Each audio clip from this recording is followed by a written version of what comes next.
بسم اللہ الرحمن الرحیم۔ السلام علیکم ناظرین، امید کرتا ہوں آپ سب لوگ خیریت سے ہوں گے۔ ناظرین، کیا آپ نے کبھی سوچا ہے کہ اگر ہم سب ایک ہی باپ یعنی حضرت آدم علیہ السلام کی اولاد ہیں تو ہمارے نصیب اتنے الگ کیوں ہیں؟ کوئی پیدا ہوتے ہی ارب پتی بن جاتا ہے اور کوئی عمر بھر ایک وقت کی روٹی کو ترستا ہے۔ آخر اللہ پاک نے سب کو ایک جیسا کیوں نہیں بنایا؟ یہ سوال آج آپ کے ذہن میں آیا ہے، لیکن یہی سوال کائنات کے پہلے انسان حضرت آدم علیہ السلام نے خود اللہ تعالیٰ سے پوچھا تھا۔ جب انہوں نے اپنی نسل کو دیکھا تو وہ دنگ رہ گئے۔ اللہ پاک نے اس سوال پر حضرت آدم علیہ السلام کو کیا لاجواب جواب دیا، اور آج کی اس ویڈیو میں یہ بھی جانیں گے کہ دنیا کی آبادی اتنی تیزی سے کیسے بڑھی۔ اگر آپ سچ جاننا چاہتے ہیں تو اس ویڈیو کا ایک سیکنڈ بھی مس مت کیجیے گا۔ تو ناظرین، سب سے پہلے جانتے ہیں دنیا کی آبادی کیسے بڑھی۔ اللہ تعالیٰ نے حضرت آدم علیہ السلام اور حوا علیہ السلام کو کثیر اولاد عطا فرمائی۔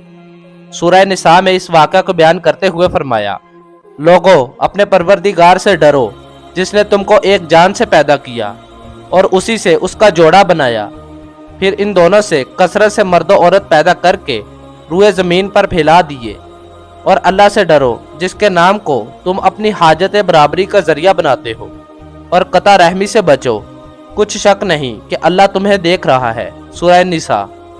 پھر اللہ تعالیٰ نے فرمایا، اور جب تمہارے پروردگار نے بنی آدم سے یعنی ان کی پیٹھوں سے ان کی اولاد نکالی تو ان سے خود ان کے مقابلے میں اقرار کرا لیا، یعنی ان سے پوچھا کہ کیا میں تمہارا پروردگار نہیں ہوں؟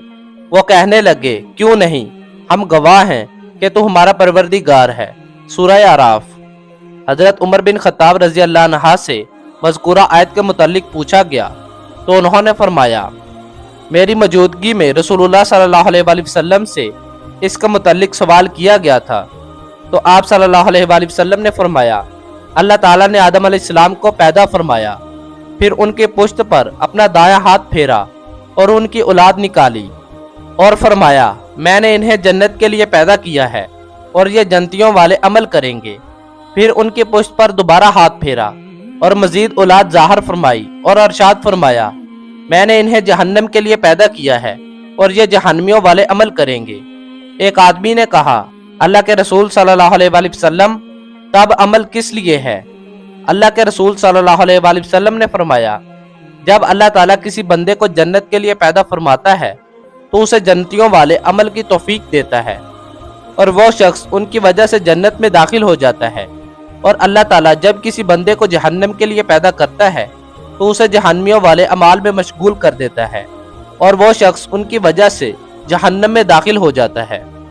جمہور علماء یہ رائے رکھتے ہیں کہ آدم علیہ السلام کی اولاد سے وعدہ لیا گیا تھا۔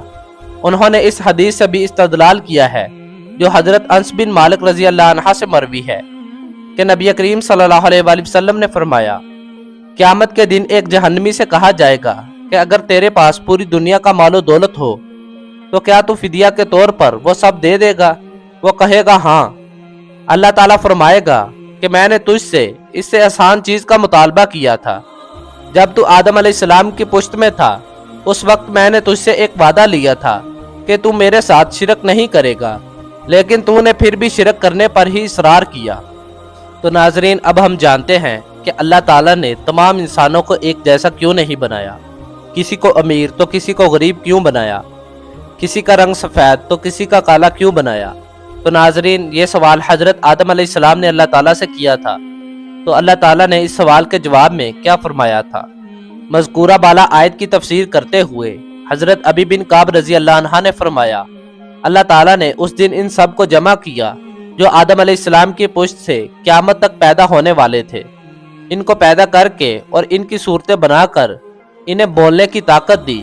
وہ بولنے لگے تو ان سے عہد و پیمان لیا اور انہیں خود ان پر گواہ ٹھہرایا۔ فرمایا، کیا میں تمہارا رب نہیں؟ انہوں نے کہا، ضرور ہے۔ اللہ تعالیٰ نے فرمایا، میں تم پر 7 آسمانوں اور 7 زمینوں کو گواہ بناتا ہوں، اور تم پر تمہارے باپ آدم کو گواہ بناتا ہوں۔ قیامت کے دن یہ نہ کہنا ہمیں اس کا علم نہ تھا۔ یاد رکھو، میرے سوا کوئی معبود نہیں اور میرے سوا کوئی مالک نہیں، میرے ساتھ شرک نہ کرنا۔ میں تمہارے پاس رسول بھیجوں گا جو تمہیں میرا عہد و پیمان یاد دلا کر تمہیں اس کی خلاف ورزی کی سزا سے ڈرائیں گے، اور میں تم پر اپنی کتاب نازل کروں گا۔ انہوں نے کہا، ہم گواہی دیتے ہیں کہ تو ہمارا رب اور ہمارا معبود ہے، تیرے سوا ہمارا کوئی رب یا معبود نہیں۔ چنانچہ اس دن انہوں نے تعمیل احکام کا اقرار کیا۔ اللہ نے ان کے باپ آدم علیہ السلام کو بلند کیا۔ حضرت آدم علیہ السلام نے ان سب کو دیکھا تو ان میں امیر، غریب، خوبصورت اور بدصورت افراد نظر آئے۔ انہوں نے عرض کی، یا رب، کاش تو ان سب کو برابر کر دیتا۔ اللہ تعالیٰ نے فرمایا، میں چاہتا ہوں کہ میرا شکر کیا جائے۔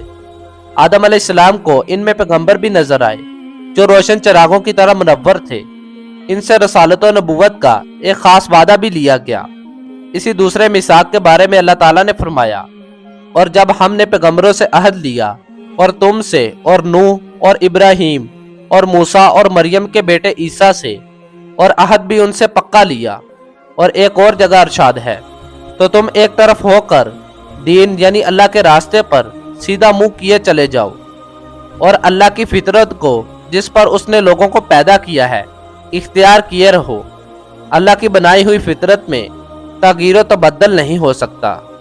اسی کی طرف اشارہ کرتے ہوئے اللہ تعالیٰ نے فرمایا، یہ محمد بھی اگلے ڈر سنانے والوں میں سے ایک ڈر سنانے والا ہے۔ سورہ النجم۔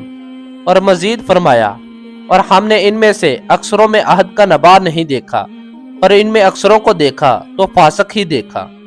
اللہ تعالیٰ کے اس جواب کی گہری حکمت کیا ہے؟ امیر اور غریب کی زندگی کے متضاد مناظر۔ سبحان اللہ، اس ایک جملے میں کائنات کا سب سے بڑا راز چھپا ہے۔ اللہ پاک نے سب کو ایک جیسا اس لیے نہیں بنایا کیونکہ اللہ تعالیٰ شکر اور صبر کا امتحان لینا چاہتے تھے۔ امیر غریب کو دیکھ کر اپنی نعمتوں پر اللہ کا شکر ادا کرے، غریب تنگی پر صبر کر کے بلند درجات پائے۔ دنیا کا نظام چلانا، اگر سب امیر ہوتے تو زمین پر کوئی بھی کام نہ کرتا، کوئی سڑک نہ بناتا، کوئی کھیتی باڑی نہ کرتا، دنیا کا پورا سسٹم رک جاتا۔ ایک دوسرے کی ضرورت۔ اللہ نے انسان کو ایک دوسرے کا محتاج بنایا ہے تاکہ معاشرے میں محبت، صدقہ، خیرات اور انسانیت کا جذبہ قائم رہے۔ اصل برابری۔ یاد رکھیے، اللہ کے ہاں امیر یا غریب ہونا عزت کا معیار نہیں، بلکہ عزت کا معیار صرف تقویٰ اور اچھے اعمال ہیں۔ تو دوستو، اگر آج آپ کے پاس پیسہ یا وسائل کم ہیں تو مایوس مت ہوں، یہ آپ کا امتحان ہے، اور اگر زیادہ ہے تو غرور مت کریں، کیونکہ آپ سے اس مال کا حساب لیا جائے گا۔ اللہ کے ہر فیصلے میں حکمت ہے۔ تو ناظرین، امید کرتا ہوں آپ کو یہ ویڈیو بہت زیادہ پسند آئی ہوگی، اور آپ کو اس ویڈیو سے بہت کچھ سیکھنے کو حاصل ہوا ہوگا۔ اگر آپ کو اس ویڈیو سے کچھ سیکھنے کو حاصل ہوا ہے اور آپ کو یہ ویڈیو پسند آئی ہے تو اس ویڈیو کو اپنے دوستوں اور فیملی ممبر سے ضرور شیئر کیجیے گا۔ اللہ کے بندوں، اس طرح کی ویڈیوز آگے پہنچانی چاہیے تاکہ ہر بندے تک دین کی تعلیمات پہنچ سکے، اور مزید ایسے اچھے واقعات جاننے کے لیے میرے چینل کو سبسکرائب کر دیں۔ جزاک اللہ۔ ملتے ہیں اگلی ویڈیو میں، تب تک کے لیے اللہ حافظ۔ دعاؤں میں یاد کیجیے گا اور اگلی ویڈیو کا انتظار کیجیے گا۔